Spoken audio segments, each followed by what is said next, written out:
Chapter 8. The news finally arrived by telegraph that Abraham Lincoln had been elected President of the United States.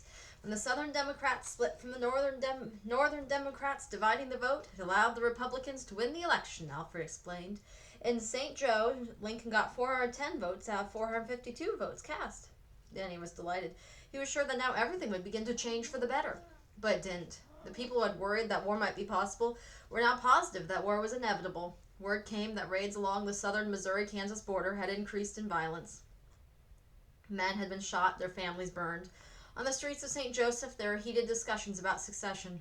During the turmoil, Danny accompanied Alfred on his trip to town to purchase supplies. He leaned from the wagon to peer at a group of men who had crowded around a speaker and were interrupting his speech with enthusiastic shouts and cheers. "Wonder what they're so excited about," Danny said. "I wish I could hear what the men's telling them." Alfred glanced at the group and sighed. "I know some of the men in that group. I'm afraid they're Southern sympathizers. The speaker's probably trying to raise money for the Southern cause. Unfortunately, he'll probably be successful." People in the crowd shifted, some of them contributing to a hat that was being passed around. Danny sucked in his breath as he thought he spied a familiar face. Monday! He came back! Alfred drew the horses to a halt and craned to study the face in the crowd. "I don't see him," Danny said. "Could you point him out to me?"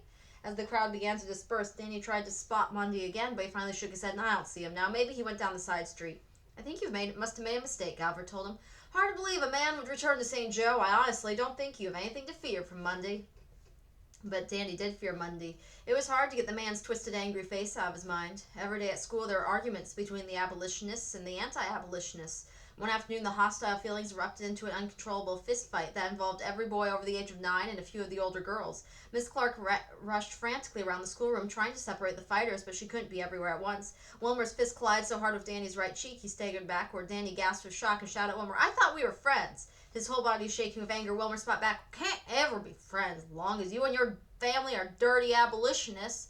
Danny, sobbing and hurt with fury, flung himself at Wilmer. In spite of Miss Clark's tearful efforts, the blows didn't end until the fighters were too exhausted to continue. Surveying the array of blackened eyes, bleeding cuts and scrapes, and torn clothing, Miss Clark announced that as a suitable punishment there'd be no Christmas pageant. Peg cried all the way home and into the parlor, flinging herself into Olga's arms. "I was going to be an angel," she wailed, "and now I can't, and it's Abraham Lincoln's fault." "It is not," Danny shouted at her. "It's the fault of stupid people who believe in slavery."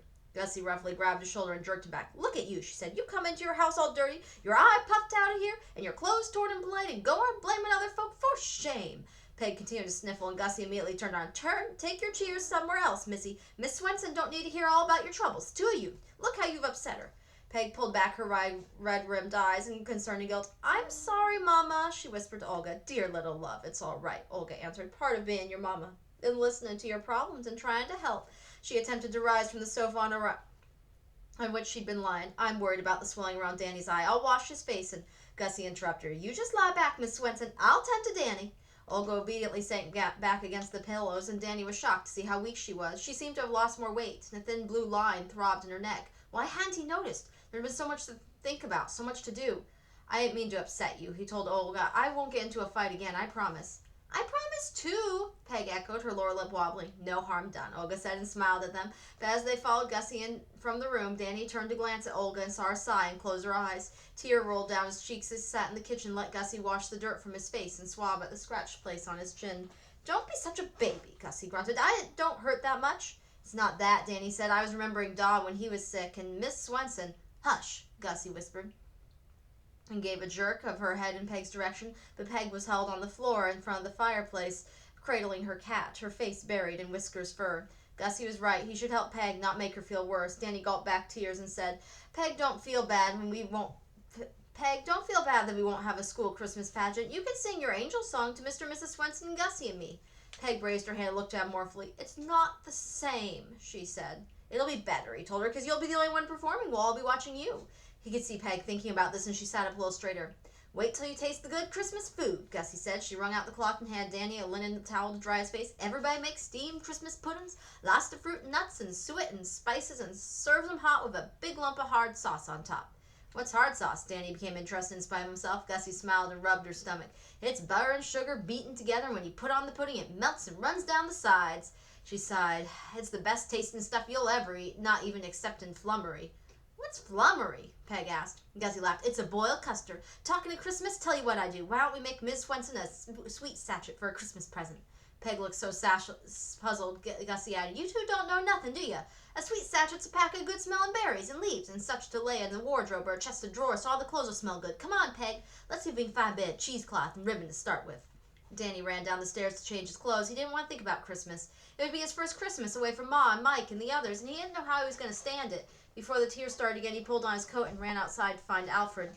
As Christmas approached, the church was decorated with fragrant pine boughs, and the Swensons' house was warm with sugary, spicy smells. Fresh ginger cakes or crisp sugar cookies were waiting for Danny and Peg when they came in the door from school each day. Sometimes they'd eat them with cups of hot cider, warming their cold fingers against the mugs. Olga would smile at the pleasure in the treat. She looked more frail than ever and spent more time resting. The wind gusts of snow and sleet brought most of the farm work to a standstill and brought Alfred indoors, where he hovered near Olga. He made one trip into St. Joseph, traveling alone, and came back with a solemn face, shaking his head at what he'd heard and seen in town. "There's talk that when the southern states secede from the Union, Missouri will go with them," he said. "Governor Jackson's urging secession." Danny hadn't forgotten Dr. Mundy and had asked, "Did you see Dr. Mundy?" Alfred shook his head. "Kept an eye out, no sight of him. You must have been mistaken when you thought you saw him." Danny hoped Alfred was right. He never wanted to meet with Mundy again. Alfred had brought letters to Danny and Peg from Ma and Megan. "Megan wrote herself," Danny said to Peg. "She's learned to read and write." "What are you going to write to the others in your family?" Alfred asked him. "Danny," Olga exclaimed, "you haven't written to your mother or brothers or sisters yet?" Danny knew how stricken he must look because Alfred quickly said, "I didn't mean to get you in trouble, Danny, but Olga's right. Your family will want to hear from you." "I'll write to him today," Danny mumbled, "or maybe tomorrow, 'cause I'll need help with the animals and their supper and school work to finish." "Alfred will excuse you from working outdoors," Olga said firmly. "You may write your letters now." "Yes, ma'am," Danny said meekly. He followed Alfred to the dining room and took a chair at the table as Alfred lit an oil lamp against the afternoon's early darkness. Alfred placed on the table a bottle of ink, some sheets of paper, and a box containing pen holders, tips, and wipers.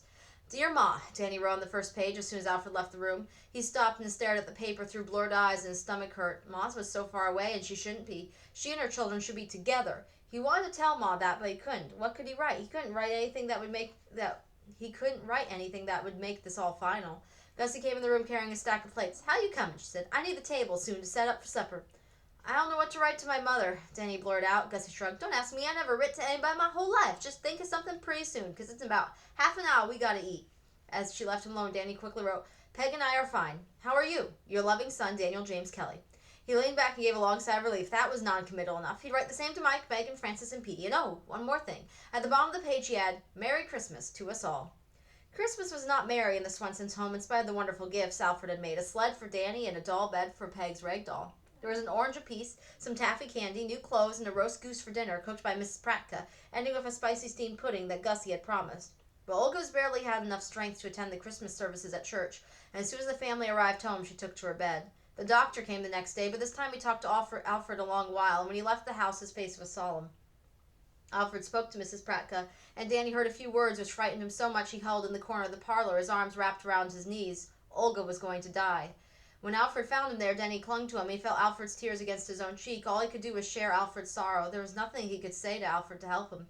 There was a great deal Mrs. Pratka could say. She was at the house every day, maintaining a constant chatter as she kept Danny and Peg busy with chores, which Danny sometimes suspected she made up from moment to moment. She shepherded them in to see Olga when she felt Olga was strong enough to visit with them for a few minutes, and she cared for Olga as tenderly as though Olga were her own kin. "The widow Pratka is a hard one to work for," Gussie mumbled grudgingly, "but I give her this much. She's getting everything done that needs to get done." Peg hugged her cat, but Whiskers was a little comfort to her. Peg followed Danny around, snuggling down beside him whenever he had time to sit down. "When will Mama get better?" she kept asking. "Peg, she's awful sick," Danny answered the first time. "She might not." But he stopped when he saw the terror on Peg's face. He hugged his little sister and lamely finished, "I don't know. I just don't know."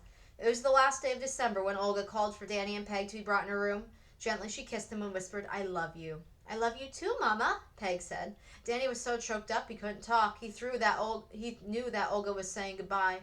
Mrs. Pratka carried Peg off to the kitchen for milk and cake and listened to her prattle, but Danny went upstairs. He rolled into a ball on top of his bed and cried until he fell asleep. Sometime later, Danny felt Alfred scoop him up and hold him on his lap.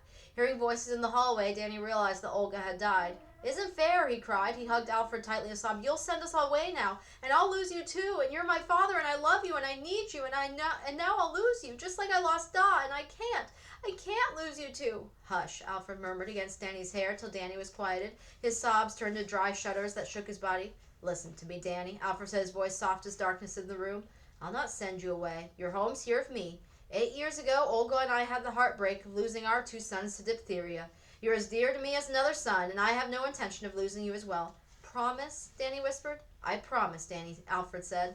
And Danny heard him add, somehow we'll work out a way.